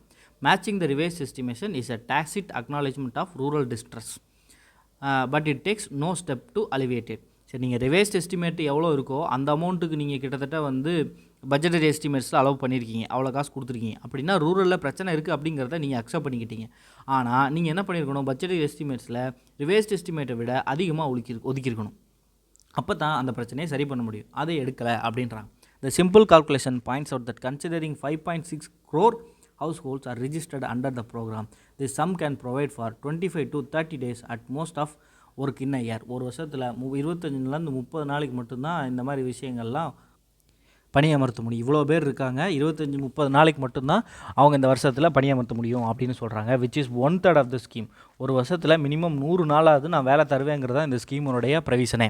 அதில் 25-30 நாளைக்கு உள்ள சம்பளத்தை மட்டும்தான் கொடுக்குற மாதிரியான allocations தான் கொடுத்துருக்கு அப்படின்னு சொல்கிறாங்க. The allocation furthers the trend of spending 15 to 20% of the budget clearing the positives. இதுலேயும் என்ன செய்கிறாங்க, ஏற்கனவே இப்போ ஒதுக்கியிருக்க அந்த பட்ஜெட் எஸ்டிமேட்ஸ்லேருந்து ஏற்கனவே பெண்டிங்கில் இருக்கக்கூடிய அமௌண்ட்டை வந்து என்ன பண்ணிடுவாங்க, இதுலேருந்து எடுத்து கொடுத்துருவாங்க. 15 to 20% இதுலேருந்து எடுத்து கொடுத்துருவாங்க. In the present case, it includes 7,000 crore owed to the West Bengal government. To meet the employment need of registered households under MG Narega, a crucial 3 lakh crore is essential. So அதாவது இந்த இதுக்கு கீழே பதிவு செய்யப்பட்டிருக்கிற எல்லாத்துக்கும் நம்ம வந்து satisfy பண்ணணும் அப்படின்னா இன்னும் 3 லட்சம் கோடி அதிகமாக வேணும் அப்படின்றாங்க. A crucial 3 lakh crore is essential. மொத்தமாக 3 லட்சம் கோடி அலோகேட் பண்ணணும். The allocated budget falls significantly short at a mere 86,000. 1/3 amount தான் வந்து கொடுத்துருக்காங்க. ரஃபாக வச்சுக்கிட்டோம் அப்படின்னா, considering the outstanding dues in West Bengal that need clearing and the additional work requirement for the workers in the state this year, coupled with historical trend of 15 to 20% of the budget being spent on clearing past dues, the allocation schemes increasingly inadequate. ஏற்கனவே 1/3 இருக்குது. West பெங்காலுக்கு bending இருக்குது. ஏற்கனவே பட்ஜெட்டில் கொடுக்குறத இவங்க அந்த pattern படி முந்தின டியூஸை வந்து செட்டில் பண்ணிட்டாங்க அப்படின்னா இருக்கக்கூடிய மிச்ச அமௌண்ட்டு கண்டிப்பாக வந்து எதிர்பார்க்கக்கூடிய அமௌண்ட்டோட ரொம்ப கம்மியாக இருக்குது. The shortfall raises serious concern as it not only jeopardizes the guaranteed right to work under MG Narega but also constitute a gross violation of this fundamental entitlement. So இது வெறுமனே வேலையை மட்டும் பறிச்சுக்கல, இது வந்து ரைட் டு ஒர்க் அப்படிங்கிற விஷயத்தையே வந்து பாதிக்குது அப்படின்னு குற்றம் சாட்டியிருக்காங்க. Marginal rise in allocation for farming fisheries maintaining that the annadatas welfare is highest priority in the center's Union Finance Minister Nirmala Sitharaman said in her budget, farmers empowerment and well-being will drive India forward. அதாவது prime minister அவர்கள் 4 முக்கியமான cost இருக்குதுன்னு சொன்னாங்கல்ல, அந்த 4 முக்கியமான விஷயங்களை தான் பட்ஜெட்டோடைய 4 முக்கியமான ஃபோக்கஸாக கொண்டு வந்தாங்க. இதில் இந்த அன்னதாத்தாஸ் வெல்ஃபேர், அதாவது பாதிக்கப்பட்டவங்க வறுமையில் இருக்கக்கூடியவங்க இருக்காங்க இல்லையா, ஸோ அவங்களுடைய வெல்ஃபேர் வந்து நாட்டை வந்து அவங்கள முன்னேற்றுறது மூலமாக நாட்டை முன்னேற்றுறதை நோக்கி நம்ம செயல்படுறோம் அப்படிங்கிறத சொல்லியிருக்காங்க. The allocation for the agriculture ministry rise of 1997 crore வந்து இன்க்ரீஸ் ஆயிருக்குன்னு சொல்கிறாங்க. Allocation for the ministry in the revised estimate was 1,16,788 crores, while the actual expenditure in 2022-23 was 99 lakh crores. While scheme like Pradhan Mantri Fasal Bima Yojana saw an increase in allocation. Pradhan Mantri Fasal Bima Yojana is insurance scheme, and the PM Kisan Samman Nidhi இது வந்து வருஷத்துக்கு 2000 மொத்தமாக 6000 3 இன்ஸ்டால்மெண்ட்டில் வந்து ஃபார்மர்ஸ்க்கு சப்போர்ட்டுக்கு கொடுக்குறாங்க. The PM Kisan Mandhan Yojana however saw a decrease in allocation. The Mandhan Yojana வந்து கொடுத்துருக்க amount வந்து டிக்ரீஸ் ஆகிருக்கு. For agricultural research the allocation is 9,941 crore. Direct financial assistance is provided to 11.8 crore farmers. நேரடியாகவே நிதி உதவி வந்து 11 கோடி ஃபார்மர்ஸ்க்கு வழங்குகிறோம், including marginal and small farmers under the PM Kisan Samman Nidhi. The crop insurance is given to 4 crore farmers under PM Fasal Bima Yojana. Minister மேலே என்ன சொல்கிறாங்க அப்படின்னா, set a comprehensive programme for supporting dairy farmers will be formulated. அதாவது பால் உற்பத்தி செய்கிறாங்க இல்லையா, அந்த விவசாயிகளுக்காக ஒரு உதவி செய்கிற மாதிரி ஒரு ப்ரோக்ராம் வந்து நாங்கள் கொண்டு வந்துட்டுருக்கோம். Efforts are already to control food and mouth disease. கால்நடைகளுக்கு ஏற்படக்கூடிய ஃபுட் அண்ட் மவுத் டிசீஸ்னு சொல்லி முக்கியமான நோய் ஏற்படும். ஸோ அதை கண்ட்ரோல் பண்ணுறதுக்கு தேவையான எஃபெக்ட்ஸ் எடுத்துக்கிட்டு இருக்கோம் அப்படின்னு சொல்கிறாங்க. உதாரணத்துக்கு என்னென்ன மிஷின்லாம் இதெல்லாம் பண்ணியிருக்காங்கன்னா, Rashtriya Gokul mission, national livestock mission and infrastructure development fund for dairy processing and animal husbandry. இதெல்லாமே வந்து டைரி செக்டார்ஸில் கவர்மெண்ட் எடுத்திருக்க steps. The ministry received the allocation of 4,521 crore, an increase of almost 200 crore when compared with the previous budget. The ministry said a separate department for fisheries has resulted in the doubling of both inland and aquaculture production. So இது fishery செக்டரை பற்றி பேசுகிறாங்க. The budget however was silent on guaranteed minimum support price based on MS Swaminathan committee's formula. So MS Swaminathan committee வந்து போட்ட ஃபார்முலாவின் அடிப்படையில் MSP கொடுப்பீங்களா அப்படின்னு கேட்ட கேள்விக்கு எந்த வித பதிலும் சொல்லவே இல்லை. School higher education departments get more money in interim budget. ஆக்சுவலாக இதில் எவ்வளோ வேல்யூ அப்படிங்கிறது நமக்கு வந்து இம்பார்ட்டண்ட்டே கிடையாது. இதெல்லாமே ஒரு ஐடியாக்காக தான் சொல்லிகிட்டே வரேன். அதே போல் நம்ம அதை மனப்பாடம் பண்ண வேண்டிய அவசியமும் இல்லை. ஏன்னா இன்றைக்கி இது பட்ஜெட் எஸ்டிமேட், அடுத்த வருஷம் இது ரிவேஸ்ட் எஸ்டிமேட்டாக இருக்கும், அதுக்கு அடுத்த வருஷம் ஆக்சுவல் எஸ்டிமேட் வேறு வந்துடும். ஸோ வந்து எவ்வளோ பர்சன்டேஜ் இன்க்ரீஸ் ஆகுது அப்படிங்கிற விஷயத்தை மட்டும் பொதுவாக தெரிஞ்சுக்கோங்க. ஹையர் எஜுகேஷன், ஸ்கூல் எஜுகேஷன் இது ரெண்டுக்குமே வந்து பட்ஜெட்ரி அலோகேஷனை வந்து இன்க்ரீஸ் பண்ணியிருக்காங்க. அந்த ட்ரெண்ட் வந்து இன்க்ரீஸ் ஆகிருக்கு. என்னென்ன ஸ்கீம்ஸ்லாம் கொண்டு வர்றாங்க? PM school for rising India, PM Shri அப்படின்னு சொல்லி ஒரு ஸ்கீமு. ஆல்மோஸ்ட் 50% மோர் அலோகேஷன். போன பட்ஜெட்டை விட இந்த தடவை அதிகபட்சம் 50% அதிகபட்சமாக கொடுத்துருக்காங்க காசு. இந்த ஸ்கூல் டிபார்ட்மெண்ட் வந்து 73,000 கோடி வந்து அலோகேட் பண்ணியிருக்காங்க. டோட்டல் இது அலோகேஷன் போன வருஷம் 68,000 கோடி. இது இன்க்ரீஸில் இருக்குது. பிரதான் மந்திரி போஷான் சக்தி நிர்மான், PM போஷான் அப்படின்னு சொல்லி ஒரு ஸ்கீம் இருக்குது. Previously known as mid day meal scheme. Received an outlay of 12,000 crore. For PM Sri, the allocation was 6,000 crore. For higher educational department, the total allocation வந்து 47,000 கோடி. இந்த லாஸ்ட் பட்ஜெட்டில் இது 44,000 கோடியாக இருக்குது. இந்த ரிவைஸ்ட் எஸ்டிமேட்ஸ் இதெல்லாம் தேவையில்லை. ஸோ என்ன தெரிஞ்சுக்கணுன்னா, school education and higher education ஆகிய விஷயங்களில் போன வருஷத்தை விட இந்த தடவை இன்க்ரீஸாக கொடுத்துருக்காங்க. இதில் 2 இம்பார்ட்டண்டான ஸ்கீம் பற்றி பேசியிருக்காங்க. PM ஸ்ரீ அப்படின்னு சொல்லி ஒரு ஸ்கீமு, இன்னொரு ஸ்கீம் என்ன அப்படின்னு பார்த்தீங்கன்னா PM போஷான் அப்படின்னு ஒரு ஸ்கீம் பேசியிருக்காங்க. ஃபெர்டிலைசர் சப்சிடி வந்து குறைய போகுது, ஃபுட் சப்சிடி இன்க்ரீஸ் ஆக போகுது. இந்த மொத்தத்தில் என்ன சொல்லியிருக்காங்க அப்படிங்கிறது ரொம்ப சின்ன பாயிண்ட்ஸ் தான். ஸோ நான் சொல்கிறேன் என்ன சொல்லியிருக்காங்க அப்படின்னா, உக்ரைனில் இருக்கக்கூடிய சுச்சுவேஷன் வந்து இம்ப்ரூவ் ஆகிட்டுருக்கு, உக்ரைனோட கண்டிஷன்ஸ். ஸோ பொதுவாக உக்ரைன்லேருந்து நிறைய ஃபெர்டிலைசர்ஸ் இம்போர்ட் பண்ணும். ரெண்டாவது வந்து இந்தியாவுடைய டொமஸ்டிக் ப்ரொடக்ஷனும் கன்சிடரபிளான அளவுக்கு இன்க்ரீஸ் ஆகிட்டுருக்கு இதில் ஃபெர்டிலைசர் இண்டஸ்ட்ரியில். ஸோ அதனால் ஃபெர்டிலைசருக்கு வந்து கம்மியான சப்போர்ட் கொடுத்தா போதுன்னு சொல்லி ஃபெர்டிலைசருக்கு வழங்கப்படக்கூடிய சப்சிடியை கவர்மெண்ட் வந்து குறைச்சிருக்காங்க. இதோட டேட்டா எவ்வளோ அப்படின்னு சொல்லி பார்த்தீங்கன்னா, போன வருஷத்தில் 1,75,000 கோடி கொடுத்துருக்காங்க. இந்த வருஷம் அது 1,64,000 கோடியாக இருக்குது. ஒரு ரெஃபரன்ஸுக்காக சொல்கிறேன், ஏன் வச்சுக்கோங்க. இந்த அமௌண்ட் ஆக்சுவலி வந்து எவ்வளோ இருக்குது அப்படின்லாம் சொல்கிறாங்க, இதெல்லாம் நமக்கு தேவையில்லை. ஸோ அது மட்டும் இல்லாமல் ஃபுட் சப்சிடி பற்றி பேசும்போது நிர்மலா சீதாராமன் இன்னும் 2 விஷயம் பற்றி பேசுகிறாங்க. டொமஸ்டிக் ப்ரொடக்ஷனை பொறுத்த வரைக்கும் இந்த நானோ urea and nano liquid tie ammonium phosphate, இது ரெண்டுமே முக்கியமாக பயன்படுத்தக்கூடிய உரங்கள். இது ரெண்டுமே நானோ ஃபெர்டிலைசர்ஸ் தான் நம்ம உருமாற்றியிருக்கோம். ஸோ இது வந்து ஏற்கனவே ஒரு சில இடங்களில் பைலட் பேசிஸில் நடைமுறைப்படுத்தி வந்துட்டுருக்கு. இது இந்தியாவில் இருக்கக்கூடிய எல்லா ஆக்ரோ கிளைமேட்டிக் ரீஜன்ஸுக்கும் வந்து நடைமுறைப்படுத்தப்படும் அப்படின்னு சொல்கிறாங்க. இதன்படி நம்ம உற்பத்தி பண்ணக்கூடிய அந்த அளவு, பயன்படுத்தப்படக்கூடிய அளவு வந்து ரொம்ப கம்மியாக இருக்கும், விலையும் வந்து ரொம்ப குறைவாக இருக்கும். நம்ம ஒரு மூட்டை யூரியாவை விட ஒரு 1/2 லிட்டர் பாட்டில் வந்து போதும் அப்படின்னு சொல்கிறாங்க. இப்போ ஒரு கன்சிடர் பண்ணிருக்க நானோ யூரியாவை பொறுத்த வரைக்கும். இதே ஃபுட்டோட சப்சிடியை பொறுத்த வரைக்கும் இது இன்க்ரீஸ் ஆகிருக்கு. பிரதான் மந்திரி கரீப் கல்யாண் அன்ன யோஜனா பற்றி பேசுகிறாங்க. அண்டு சுகர் சப்சிடிக்கு மட்டும் 1,00,000 கோடி எக்ஸ்ட்ரா கொடுத்துருக்காங்க அப்படின்னு, அதாவது 1,00,000 கோடி கொடுத்துருக்காங்க அப்படின்னு சொல்கிறாங்க. ஸோ இந்த டப்பா இருக்கட்டும், இது நம்ம பின்னாடி வந்து பார்ப்போம். இப்போ சொன்னால் கன்ஃபியூஸ் ஆகும். ஸோ இது இருக்கட்டும், பின்னாடி வருவோம். ஸோ நெக்ஸ்ட் பேஜில் டேக்ஸஸை பற்றி கொடுத்துருக்காங்க. ஸோ இதில் ஃபஸ்ட்டு என்ன பண்ணுறாங்க அப்படின்னா, ஸ்மால் டேக்ஸ் பேயர்ஸை கருத்தில் கொண்டு அவங்க மேலே இருக்கக்கூடிய அந்த டிஸ்பியூட்டான டேக்ஸ் கலெக்ஷன்ஸ் வந்து வித்ட்ரா பண்ணுறதா கவர்மெண்ட் அறிவிச்சிருக்காங்க.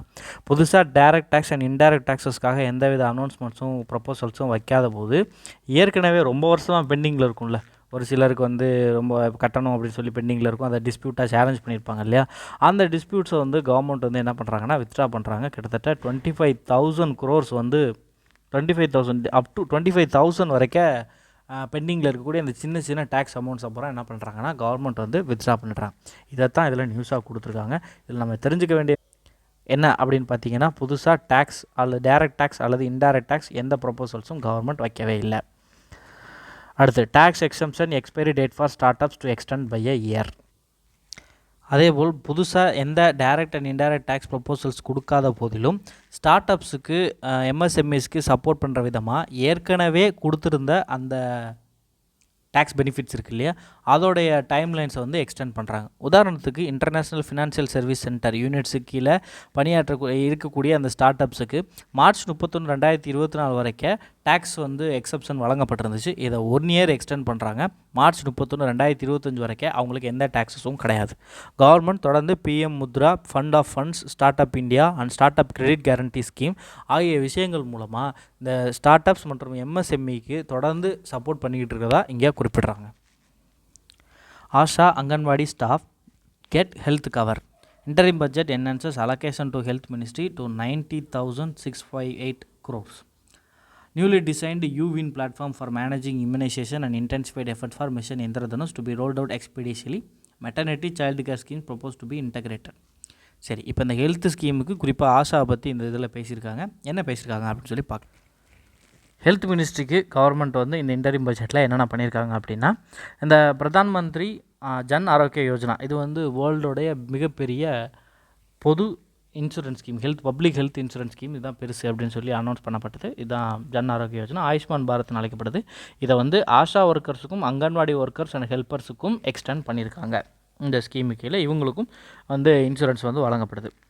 வேறு என்ன பண்ணியிருக்காங்க அப்படின்னா, இந்த செக்டாருக்கு வந்து, அதாவது ஹெல்த் அண்ட் ஃபேமிலி வெல்ஃபேருக்கு வந்து போன தடவை விட இந்த தடவை வந்து காசு இன்க்ரீஸ் ஆகி கொடுத்துருக்காங்க. 89,000 crore 90,000 crore இன்க்ரீஸ் ஆகிருக்கு. அதேபோல் ஆயுஷ் மினிஸ்ட்ரி, அந்த இந்தியாவினுடைய பாரம்பரிய ஆயுர்வேத, சித்த, யுனானி மற்றும் அதர் வைத்தியங்கள் இருக்குது இல்லையா, ஸோ அந்த வைத்தியங்களுக்கான டிபார்ட்மெண்ட் தான் ஆயுஷ் மினிஸ்ட்ரி. அந்த மினிஸ்ட்ரிக்கு ஒன்று இன்க்ரீஸ் பண்ணி கொடுத்துருக்காங்க. 3,500 3,700 மார்ஜினலாக இன்க்ரீஸ் ஆகிருக்கு. அது மட்டும் இல்லாமல் கோவின் பிளாட்ஃபார்ம் அப்படின்னு சொல்லி ஒரு பிளாட்ஃபார்ம் கொண்டு வந்திருக்காங்க. இது எதுக்காகன்னா, இந்த இம்யூனைசேஷன் எஃபர்ட்ஸை மேனேஜ் பண்ணுறதுக்காக இந்தியா முழுக்க பயன்படுத்தப்படும் அப்படின்னு சொல்லியிருக்காங்க. இது ஏற்கனவே இருக்குது, பட் இந்தியா முழுக்க ரோல் அவுட் பண்ண போகிறாங்க. பெண் குழந்தைங்களுக்காக ஹெச்பிவி வேக்சினேஷன் கொண்டு வர போகிறாங்க. ஹெச்பிவினா என்னென்னா ஹியூமன் பேப்பிலோமா வைரஸ். இது வந்து கர்ப்பப்பை வாய் புற்றுநோய் அப்படின்னு அழைக்கப்படக்கூடிய செர்விக்கல் கேன்சருக்காக கண்டுபிடிக்கப்பட்ட ஒரு வேக்சின். அதுக்கு வேக்சின் இருக்குது. அந்த வேக்சின் பேர் வந்து செர்வோவேக். ஸோ இதை பெண் குழந்தைகள் 9லேருந்து 14 வயசு உள்ள பெண் குழந்தைகளுக்கு வந்து இந்த வேக்சினை கொடுக்க போகிறாங்க. இது மூலமாக human papilloma virus induced cervical கேன்சரை தடுக்க போகிறோம்.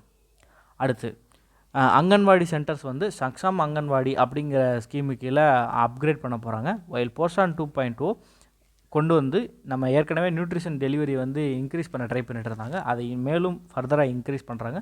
அது மட்டும் இல்லாமல் சைல்டுஹுட் அண்ட் டெவலப்மெண்ட்டை வந்து மேம்படுத்த போகிறாங்க இந்த போஸ்டான் 2.0 கீழே. ரிசர்ச் அண்ட் டெவலப்மெண்ட்டுக்காக கவர்மெண்ட் வந்து 1 லட்சம் கோடி கார்பஸ் வந்து ஒதுக்குறாங்க. அண்ட் இது வந்து மினிமல் அல்லது நில் interest to encourage private sector. இந்த ரிசர்ச் அண்ட் டெவலப்மெண்ட்டில் ப்ரைவேட் செக்டார்ஸை இன்வெஸ்ட் பண்ணுறதுக்கு என்கரேஜ் பண்ணுறதுக்காக ஒன்று 0% இன்ட்ரெஸ்ட்டாக இருக்கணும், இல்லை வெரி லோ இன்ட்ரெஸ்ட் ரேட்ஸில் வந்து கடன் கொடுக்க போகிறாங்க. It was not clear if the corpus was targeted at a specific ministry or intended as a more broad based encouragement to research. அதாவது ஒரு குறிப்பிட்ட மினிஸ்ட்ரிக்கு மட்டும்தான் இருக்குமா, இல்லை ஒட்டுமொத்தமாக எல்லாத்தையும் உள்ளடக்கமாக இருக்குமா அப்படிங்கிறது நமக்கு தெரியலை.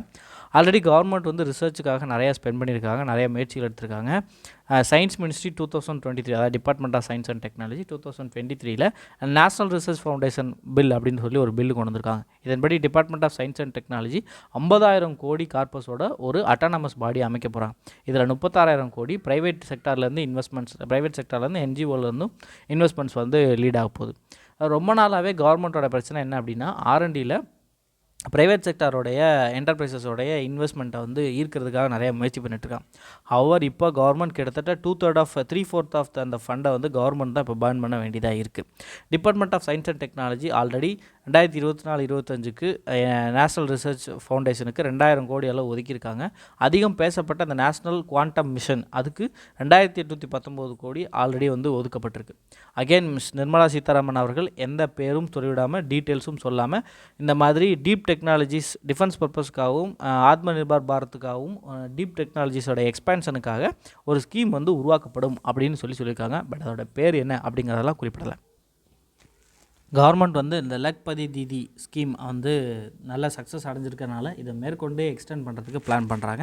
இந்த லக்பதி தீதி அப்படிங்கிற ஸ்கீம் என்ன அப்படின்னு பார்த்தீங்கன்னா செல்ஃப் ஹெல்ப் குரூப்ஸ் இருக்கிற விமனை வந்து மைக்ரோ என்டர்பிரைசஸை கிராமங்களில் ஏற்படுத்த வச்சு வருஷத்துக்கு குறைஞ்சபட்சம் 1 லட்சமாவது லாபம் ஏற்படுத்துகிற மாதிரி வருமானம் நீடித்த வருமானம் ஏற்படுற மாதிரி அவங்களுக்கு வழிவகை செஞ்சு கொடுக்குறது. ஏற்கனவே வந்து 2 கோடி அளவுக்கு இந்த இதில் பெனிஃபிஷரிஸ் இருக்காங்க. இதை 3 கோடியாக இன்க்ரீஸ் பண்ண போகிறாங்க. கிட்டத்தட்ட 83 லட்சம் எஸ்ஹெச்ஜிஸ் இருக்குது. இதில் 9 கோடி பெண்கள் வந்து இதில் இருக்காங்க. இவங்க ஊரக பகுதியை சார்ந்த சமூக பொருளாதார கட்டமைப்புகளை வந்து உருமாற்றிட்டு இருக்காங்க அப்படிங்கிறத இங்கே குறிப்பிட்டிருக்காங்க. இவங்களுக்கு இந்த லக்பதி தீதி ஏற்கனவே நிறைய உதவிகளை பண்ணியிருக்கு அப்படின்றாங்க. மேலும் சக்ஷன் அங்கன்வாடி அண்டு போஸ்டான் 2.0 இதுவுமே வந்து ஆல்ரெடி நிறையா அவுட்லேஸை வந்து பெற்றிருக்கு. இதுவுமே வந்து இவங்களுக்கு ஹெல்ப் பண்ணும். இது மட்டும் இல்லாமல் மிஷன் சக்தி 3,145 crores வந்து மிஷன் சக்திக்காக ஒதுக்கியிருக்காங்க. ஓகே, அடுத்து பாருங்கள் பயோ மேனுஃபேக்சரிங். அதாவது என்விரான்மெண்ட் ஃப்ரெண்ட்லியாக இருக்கக்கூடிய ஆல்டர்னேட்டிவ்ஸ். உதாரணத்துக்கு பிளாஸ்டிக்ஸ் இருக்குது அப்படின்னா பயோடிகிரேடபிள் பிளாஸ்டிக்ஸ், இதை தான் வந்து பயோடிகிரேடபிள் பாலிமர்ஸுங்கிறாங்க. Bio plastics, bio pharmaceuticals and bio agri inputs. சுற்றுச்சூழலுக்கு உகந்த வகையில் இருக்கக்கூடிய மாற்றுப் பொருட்கள் இதை உற்பத்தி பண்ணுறதுக்கு கவர்மெண்ட் வந்து ஒரு புது ஸ்கீம் வந்து கொண்டு வர போகிறாங்க. இது மூலமாக நம்மளுடைய பயோ எக்கனாமி கான்ட்ரிபியூட் பண்ணுறது $300 பில்லியன் 2030 $300 பில்லியன் கான்ட்ரிபியூட் பண்ணும். அண்டு 2047 $1 trillion அளவுக்கு கான்ட்ரிபியூட் பண்ணுன்றாங்க. இது பயோ எக்கனாமி, அதாவது இந்த செக்டாரில் நடக்கக்கூடிய ப்ரொடக்ஷன் அண்ட் அது தொடர்பான எக்கனாமி. அது மட்டும் இல்லாமல் இது இந்தியாவினுடைய நிலைத்த மற்றும் பசுமை வளர்ச்சிக்கு, பசுமை பொருளாதார இலக்குகளுக்கு வந்து ஹெல்ப் பண்ணும் அப்படிங்கிறதையும் சொல்லியிருக்காங்க. இது மட்டும் இல்லாமல் டிபார்ட்மெண்ட் ஆஃப் பயோடெக்னாலஜி கொடுத்துருந்த அந்த அமௌண்ட்டை வந்து 16% கட் பண்ணியிருக்கதா சொல்கிறாங்க. இது வரைக்கும் நம்ம பார்த்த எல்லாமே இன்க்ரீஸ்டு தான் வந்துச்சு. டிபார்ட்மெண்ட் ஆஃப் பயோடெக்னாலஜிக்கு கொடுத்துருக்க அமௌண்ட் வந்து குறைஞ்சிருக்கு அப்படின்னு சொல்லியிருக்காங்க. ஸோ அடுத்த பேஜில் கவர்மெண்ட் வந்து மிடில் கிளாஸுக்காக ஹவுசிங் ஸ்கீம் வந்து லான்ச் பண்ண போகிறாங்க. to launch a scheme to help deserving sections of the middle class living in rented houses or slums or chaos and unauthorized colonies அவங்களுக்காக வந்து வீடுகள் கட்டி கொடுக்கப்படுது போகுது. ஏற்கனவே பிஎம்ஏஒய் ரூரல் இருக்குது. ஸோ இதில் இன்னும் ஃபர்தராக 2 கோடி வீடுகள் வந்து கட்டி கொடுக்க போகிறோம், எக்ஸ்டெண்ட் பண்ண போகிறோம் அப்படின்னு சொல்கிறாங்க. இந்த பிஎம்ஏஒய் அப்படிங்கிறது கிரெடிட் லிங்க்டு சப்சிடி ஸ்கீம், அதாவது கடன் வழங்கி கடன் மூலமாக மானியம் வழங்கக்கூடிய ஒரு திட்டம். இது மூலமாக குறைவாக மற்றும் இடைப்பட்ட வருமானம் ஆகக்கூடிய பிரிவினர்களுக்கு வீடு கட்டி கொடுக்கறது. பிரதான் மந்திரி ஆவாஸ் யோஜனா அப்படிங்கிறதுல 2 இருக்குது. ஒன்று அர்பன், இன்னொன்று கிராமின். ரூரல் அர்பன் அப்படிங்கிறது ministry of housing and urban affairs கிளையும், ரூரல் அப்படிங்கிறது ministry of rural development ministry கிளையும் செயல்பட்டு வருகிறது. பிரைம் மினிஸ்டர் நரேந்திர மோடி அவர்கள் இந்த அயோத்தியா டெம்பிள் கன்ஸ்ட்ரக்ஷன் அப்போது ஒரு உறுதிமொழி அளிச்சிருந்தார். 1 கோடி வீடுகளுக்கு வந்து ரூஃப்டாப் சோலார் பேனல் மூலமாக வந்து இலவச மின்சார வசதி வழங்க போகிறோம் அப்படின்னு சொல்லி அதை நிறைவேற்றுற விதமாக 1 கோடி வீட்டினருக்கு ஒரு மாதத்துக்கு குறைஞ்சபட்சம் 300 யூனிட்டாவது இலவசமாக வழங்குற மாதிரியான சோலார் ரூஃப்டாப் பேனல்ஸ் ஏற்படுத்துறதுக்காக வழிவகை செய்ய போகிறதா சொல்கிறாங்க. இது அவங்களுடைய வருஷத்தில் 15,000 18,000 வரைக்கும் மிச்சப்படுத்தும். இது மூலமாக அவங்க அதிகமாக ப்ரொடியூஸ் பண்ணக்கூடிய கரண்ட்டை டிஸ்காம்ஸுக்கும் வந்து அவங்க என்ன பண்ணலாம்னா சப்ளை பண்ணலாம். இது மூலமாக இந்தியாவினுடைய கோல் டிபெண்டன்சி வந்து குறையும். ஸோ இப்போ ப்ரெசண்ட்டாக இந்த ரூஃப் டாப்பில் இன்ஸ்டால் பண்ணியிருக்கிற சோலார் கெப்பாசிட்டி வந்து 11 ஜிகாவாட்டாக இருக்குது. அண்ட் இதில் 2.7 ஜிகாவாட் தான் ரெசிடென்ஸ்லையும், மீதி வந்து கமர்ஷியல் அண்ட் இண்டஸ்ட்ரியல் செக்டார்ஸ்லையும் வந்து காணப்படுகிறது. பட் இப்போ இந்த சோலார் பவர் செக்டாருக்காக போன வருஷம் 2000 கோடி ஒதுக்கியிருந்தாங்க. இந்த வருஷம் 4,500 கோடி, கிட்டத்தட்ட டபுள் மடங்கு இன்க்ரீஸ் பண்ணியிருக்காங்க. ஸோ இதை வந்து இன்க்ரீஸ் பண்ணி காட்டியிருக்காங்க. ஸோ இது மூலமாக வந்து சோலார் பேனல்ஸுக்கான விஷயங்கள் வந்து வரப்போகுது. சோலார் ரூஃப் டாப் பேனல்ஸ் வந்து நமக்கு இன்க்ரீஸ் பண்ணி கொடுக்க போகிறாங்க. இதே பக்கத்தில் நமக்கு வந்து ஆஃப்ஷோர் விண்ட் செக்டார், அதுக்காக அதிக கேபிட்டல் இன்டென்சிவான அந்த ஒரு செக்டார். ஏன்னா ஸ்டார்ட் பண்ணும்போது ரொம்பவே அதிகமாக செலவாகும், அதை கேபிட்டல் இன்டென்சிவ்னு சொல்கிறாங்க. அதுக்காக வயபிலிட்டி கேப் ஃபண்டிங் அப்படின்னு சொல்கிறாங்க. இப்போ அதை நடைமுறைப்படுத்துறதுக்குன்னு ஒரு கேப் இருக்குள்ள, அதை வந்து கவர்மெண்ட் வந்து என்ன பண்ணுவாங்கன்னா ஃபண்ட் பண்ணுவாங்க. அதுதான் வயபிலிட்டி கேப் ஃபண்டிங். ஸோ அதையும் வந்து சொல்லியிருக்காங்க. Up to 1 gigawatt capacity. இப்போ ஒரு விண்மில் இருக்குது அப்படின்னா, ஸோ அதோடைய கெப்பாசிட்டி 1 ஜிகாவாட் ப்ரொடியூஸ் பண்ண முடியும் அப்படின்னா, அதுக்காக வந்து இந்த வயபிலிட்டி கேப் ஃபண்டிங்கை வந்து கவர்மெண்ட் வந்து ஒத்துக்கிறாங்க. ஸோ ரயில்வேக்கான ஒதுக்கீடை பொறுத்த வரைக்கும் கொஞ்சம் இன்க்ரீஸ் ஆகிருக்கு. போன வருஷம் 2.41 லட்சம் கோடி கொடுத்துருந்தாங்க. இந்த வருஷம் 2.55 லட்சம் கோடி இன்க்ரீஸ் பண்ணியிருக்காங்க. அந்த அளவுக்கு இன்க்ரீஸ் பண்ணியிருக்காங்க. இதில் முக்கியமான 3 விஷயமாக என்ன பேசுகிறாங்கன்னா, 3 மேஜர் எக்கனாமிக் காரிடார் ப்ரோக்ராம்ஸ் கொண்டு வர போகிறாங்க. Energy, mineral and cement corridors. Also வந்து எனர்ஜி எக்கனாமிக் காரிடார்னு அழைக்கிறாங்க. போர்ட் கனெக்டிவிட்டி காரிடார் அல்லது ரயில் சாகார்னு அழைக்கிறாங்க. High traffic density corridors also known as Amrit Chaturbhuj அப்படின்னு சொல்லி அழைக்கிறாங்க. இது கீழே கிட்டத்தட்ட 434 ப்ராஜெக்ட்ஸ் ஆஃப் 11 lakh crores வந்து இந்த சிஸ்டத்துக்கு கீழே ஒவ்வொரு ப்ரோக்ராம்ஸாக கொண்டு வரப்போகுது. இதெல்லாமே பிரதான் மந்திரி கதி சக்தி ஃப்ரேம் ஒர்க், அது அந்த லைனில் எப்படி உருவாக்குனாங்களோ அதே மாதிரி தான் உருவாக்க போகிறாங்க. கிட்டத்தட்ட 18 மினிஸ்ட்ரிஸை கன்சல்ட் பண்ணி இந்த விஷயம் கொண்டு வந்திருக்காங்க. அது மட்டும் இல்லாமல் ஏற்கனவே இருக்கக்கூடிய இந்த கோச்சஸை வந்து அப்கிரேட் பண்ண போகிறாங்க. 40,000 கோச்சஸை வந்து அப்கிரேட் பண்ண போகிறாங்க. The entire exercise is expected to the cost of 15,000 crore. நல்ல toilets, safety standards and semi permanent coupling, features like presence of charging points, automatic water measurement system for filling up of tanks, installation of GPS, CCTV cameras, இது எல்லாமே இந்த coach upgradation scheme கீழே வரப்போகுது. Udaan scheme, உதே Desh கா ஆம் நாகரிக், அனைவரும் பறக்கலாம் அப்படிங்கிற மாதிரி ஒரு ஸ்கீம் கொண்டு வந்திருந்தாங்க. 2017 லான்ச் பண்ணியிருந்தாங்க. போன வருஷம் கிட்டத்தட்ட 1,200 கோடிக்கு மேலே ஒதுக்கியிருந்தாங்க. பட் இந்த தடவை வெறும் 500 கோடி தான் ஒதுக்கியிருக்காங்க. டயர் 2 டயர் சிட்டிஸில் இருக்கக்கூடிய அன்யூஸ்டான அண்டர் யூஸ்டாக இருக்கக்கூடிய ஏர்போர்ட்ஸை ரீடெவலப் பண்ணி ரிவைவ் பண்ணுறது தான் இந்த ஸ்கீமோட நோக்கம். ஸோ இது மூலமாக நிறைய பகுதிகளை ஏர்போர்ட்ஸ் மூலமாக கனெக்ட் பண்ணலாம் அப்படிங்கிறது தான் இந்த ஸ்கீம். அது மட்டும் இல்லாமல் இந்த சிவில் ஏவியேஷன் மினிஸ்ட்ரி வந்து அதோடைய அலோகேஷன் வந்து போன தடவை விட இந்த தடவை குறைஞ்சிருக்கு அப்படின்னு சொல்கிறாங்க. பெரும்பாலும் இந்த சிவில் ஏவியேஷனுக்காக கொடுக்கக்கூடிய அமௌண்ட் வந்து ஏர் இந்தியாவை மேனேஜ் பண்ணுறது தான் கொடுப்பாங்க. ஈவன் தான் அது ப்ரைவேட்டைஸ் பண்ண போதும் ஒரு 1000 கோடி வந்து ஒதுக்கியிருக்காங்க. பட் இது முந்தின தடவை ஒதுக்குனதை விட கம்மி தான் அப்படிங்கிற மாதிரியும் சொல்கிறாங்க. இந்த ரோடு செக்டாருக்கு கொஞ்சோண்டு இன்க்ரீஸ் பண்ணியிருக்காங்களாம். அது ஒரு ஓரமாக கொடுத்துருக்காங்க. 2.7% வந்து இன்க்ரீஸ் ஆகிருக்கு. இதில் மொத்தமாக 2,78,000 கோடி ஒதுக்கியிருக்காங்க. அதில் 1,68,000 கோடி நாய் கீழே, அதாவது national highway authority of India கீழே இந்த பாரத் மாலா பரியோஜனா அப்படின்னு ஒரு ஸ்கீம் இருக்குது. அதுக்கு கீழே கொண்டு வந்துடுறாங்க. கிட்டத்தட்ட 50% ஆஃப் அமௌண்ட் அந்த ஸ்கீமுக்கே போயிடுது. சரி, இப்போ இந்த முக்கியமாக பெருசாக பேசின விஷயங்கள்லாம் பார்த்துட்டோம். இப்போ இந்த ஒவ்வொரு பேஜ்லேயும் ஸ்டார்டிங்கில் பார்த்தீங்க அப்படின்னா இந்த மாதிரி சின்னதாக ஒரு ஃபேக்ட் கொடுத்துருக்காங்க. அந்த கிராஃபு, ஃபேக்ட் இதெல்லாம் கொடுத்துருக்காங்க. இது என்ன அப்படிங்கிறதையும் ஒரு தடவை பார்த்துருவோம். இது வந்து நமக்கு இம்பார்ட்டண்ட்டாக எக்ஸாமுக்கு பயன்படலாம். மெயின்ஸில் நம்ம யூஸ் பண்ணுறதுக்கு எங்கேயாவது தேவைப்பட்டுச்சு அப்படின்னா அது யூஸ் பண்ணிக்கலாம். அந்த மாதிரி இருக்கக்கூடிய விஷயங்கள். ஸோ இது என்னென்ன அப்படிங்கிறத நம்ம இப்போ பார்ப்போம். இவ்வளோ விஷயம் இருக்குது, ஒரு 5, 6 இருக்குது, இது ஒன்றும் சேர்த்து. சரி பார்ப்போம் என்னென்னு. ஸோ இங்கே ஃபஸ்ட்டு சோசியல் செக்டாருக்கு ஒதுக்கப்பட்டக்கூடிய அமௌண்ட்டை பற்றி பேசியிருக்காங்க. இதோடைய ட்ரெண்டு பாருங்கள். ரூரல் டெவலப்மெண்ட், ஊரக மேம்பாட்டுத்துறைக்கு வந்து கன்சிஸ்டண்ட்டாக இன்க்ரீஸ் ஆகிருக்கு, கன்சிஸ்டண்ட்டாக டிக்ரீஸ் ஆகிருக்கு இல்லை. ஸோ ஃபினான்ஷியல் 19-20 வந்து குறைஞ்சிருக்கு பாருங்கள். இது 18. ஸோ 19 குறைஞ்சிருக்கு, 20 குறைஞ்சிருக்கு, 21 இன்க்ரீஸ் ஆகிருக்கு, 22 டிக்ரீஸ் ஆகிருக்கு. அதுக்கப்புறம் வந்து 22, 23, 24 அண்ட் 25 இது பட்ஜெட்ரி எஸ்டிமேட் இது வரைக்கும் என்ன இருக்குது அப்படின்னா குறைஞ்சி தான் இருக்குது. இங்கே மட்டும்தான் இன்க்ரீஸ் பண்ணியிருக்காங்க 5.58%. ஹையர் எஜுகேஷனுக்கு வந்து தொடர்ந்து குறைஞ்சிக்கிட்டே வந்த நேரத்தில் இப்போ மறுபடியும் இன்க்ரீஸ் ஆகி மறுபடியும் டிக்ரீஸ் ஆகிருக்கு. 1% தான் வந்து ஹையர் எஜுகேஷனுக்கு ஸ்பெண்ட் பண்ணுறாங்க. ஸ்கூல் எஜுகேஷனுக்கு 1.53% தான் ஸ்பெண்ட் பண்ணுறாங்க. இதுவும் வந்து ஒரு சீரான ட்ரெண்டில் இல்லை, ஏற்ற இறக்கமாக தான் இருக்குது. சோசியல் வெல்ஃபேர் செக்டார் பாருங்கள், தொடர்ந்து வந்து இன்க்ரீஸ் ஆகிட்டே இருக்குது. 1.19% ஆஃப் ஜிடிபியில் வந்து அவங்க ஸ்பெண்ட் பண்ணுறாங்க. டேக்ஸ் ரேட்ஸு சாரி, இது டேக்ஸ் ரேட்ஸ் இல்லை, இது வந்து இது இந்த ஸ்டாக் எக்ஸ்சேஞ்சில் இருக்கக்கூடிய ரெஸ்பான்ஸ். இது நமக்கு வேணாம், நமக்கு பெருசாக யூஸ் ஆக போகிறது இல்லை. Health outlay remains low. Health budget ஒட்டு மொத்தமாக பாருங்கள், இது தொடர்ந்து டிக்ரீஸ் ஆகிட்டே வந்து கொஞ்சம் இன்க்ரீஸ் ஆகி இப்போ மறுபடியும் இன்க்ரீஸிங் ட்ரெண்டில் இருக்குது. 1.89%. நேஷ்னல் ஹெல்த் மிஷனுக்கு வந்து கொஞ்சம் இன்க்ரீஸ் பண்ணியிருக்காங்க. பிரதான் மந்திரி ஜன் ஆரோக்கிய யோஜனா இது பாருங்கள் தொடர்ந்து இன்க்ரீஸ்லேயே இருக்குது. இதை ஞாபகம் வச்சுக்கோங்க. பிரதான் மந்திரி ஸ்வஸ்திய சுரக்ஷா யோஜனா அண்ட் டிக்ளைனாக இன்க்ரீஸ் ஆகிருக்கு. ஸோ ஹெல்த் பட்ஜெட்னு ஒட்டு மொத்தமாக ஞாபகம் வச்சுக்கோங்க, அது இன்க்ரீஸ் ஆகிருக்கு போன தடவை விட 1.89%. கன்சிஸ்டண்ட்டாக ஒரு 2-3 தடவை இன்க்ரீஸ் ஆகிருக்கு. ஸோ இன்க்ரீஸிங் ட்ரெண்ட்னே வச்சுக்கலாம். இது வந்து சோசியல் செக்டாருக்கு எவ்வளோ ஸ்பெண்ட் பண்ணியிருக்காங்க அப்படிங்கிற மாதிரி சொல்கிறாங்க. ஒன்று என்னென்ன பண்ணியிருக்காங்க அப்படிங்கிறதையும் பேசியிருக்காங்க. ஃபஸ்ட்டு சமஸ்கிர சிக்ஷா இது வந்து 0.79%. பிரதான் மந்திரி போஷான் சக்தி நிர்மான் அது 0.26%. பிரதான் மந்திரி கிராம் சதக் யோஜனாவுக்கு 0.25% தான். அண்ட் பிரதான் மந்திரி ஆவாஸ் கிராமின் யோஜனா கிராமினுக்கு 1.14%. அண்ட் நேஷ்னல் ரூரல் லைவ்லிஹுட் மிஷனுக்கு 0.32%. ரூரல் எம்ப்ளாய்மெண்ட் கேரண்டி ஆக்டுக்கு 1.8%.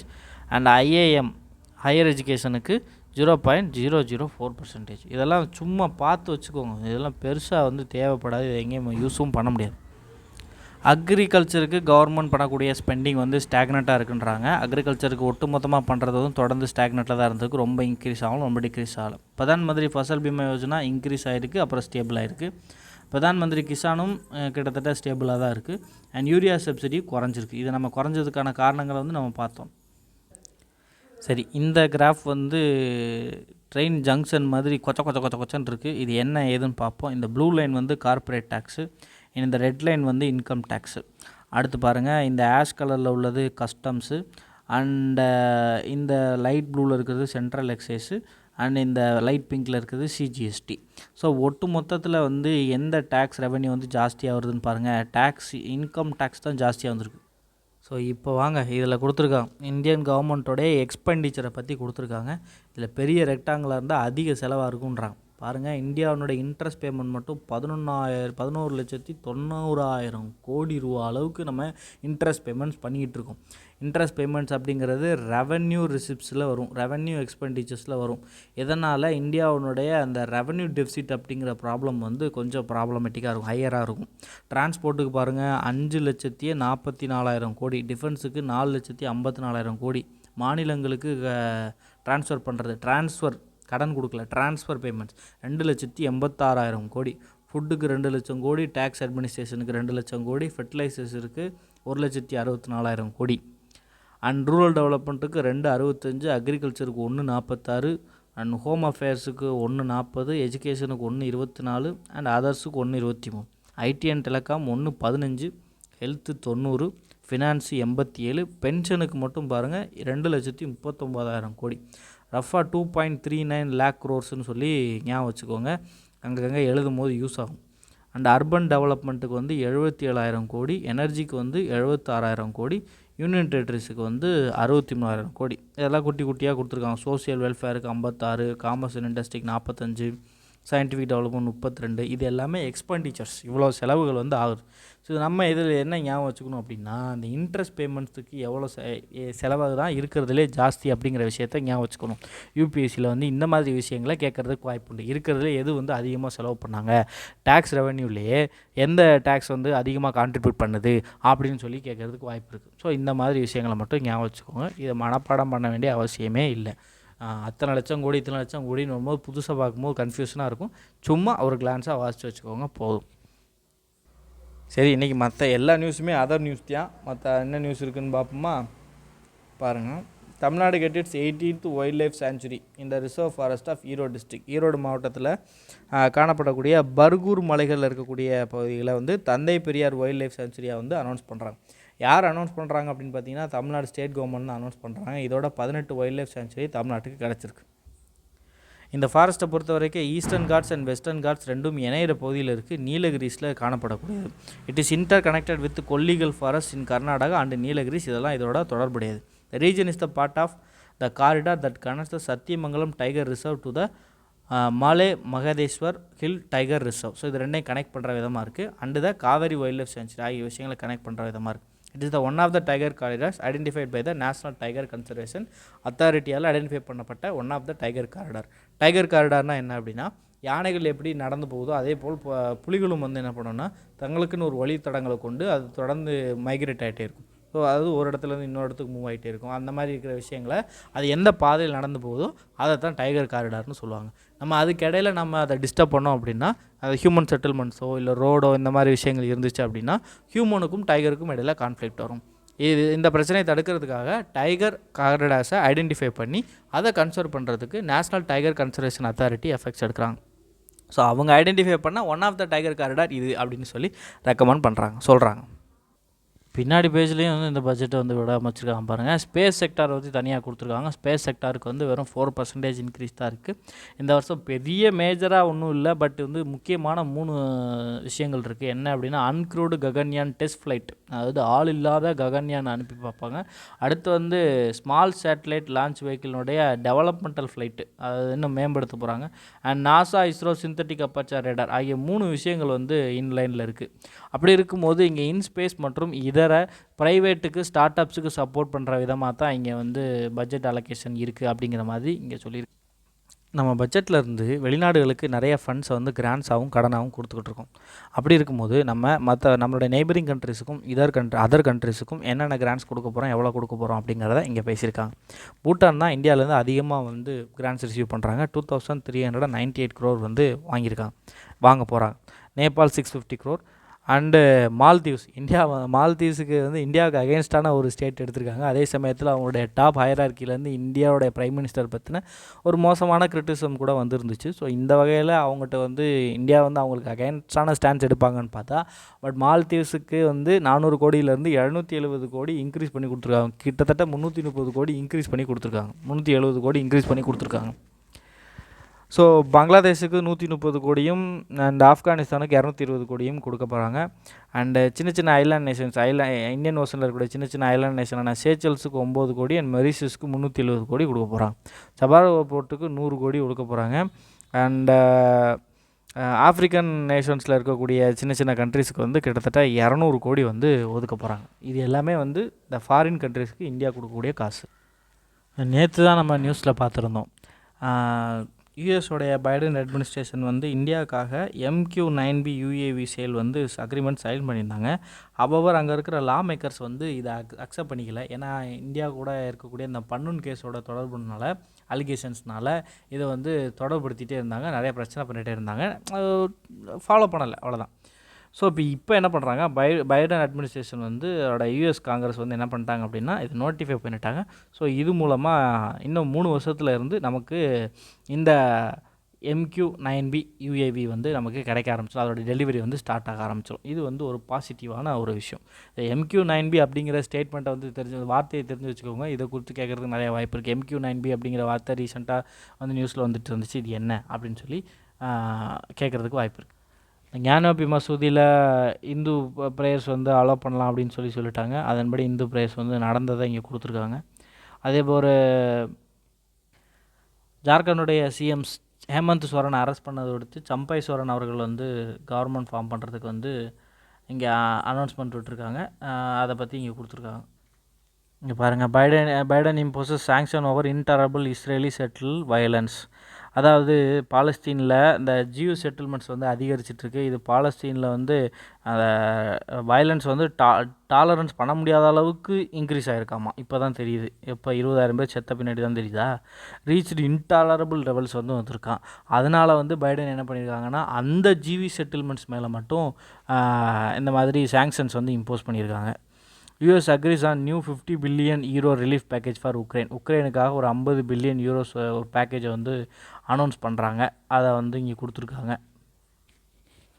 ஓகே மக்களே, ரொம்ப நீண்ட நெடிய போராட்டமாக இருந்துச்சு. நான் நினச்சேன் 1.5 மணி நேரத்துக்கு மேலே போயிடும்னு நினச்சேன். ஓகே, 1 ஹவர் வந்து ஓகே தான். பாருங்கள், புரியுதான்னு பாருங்கள்.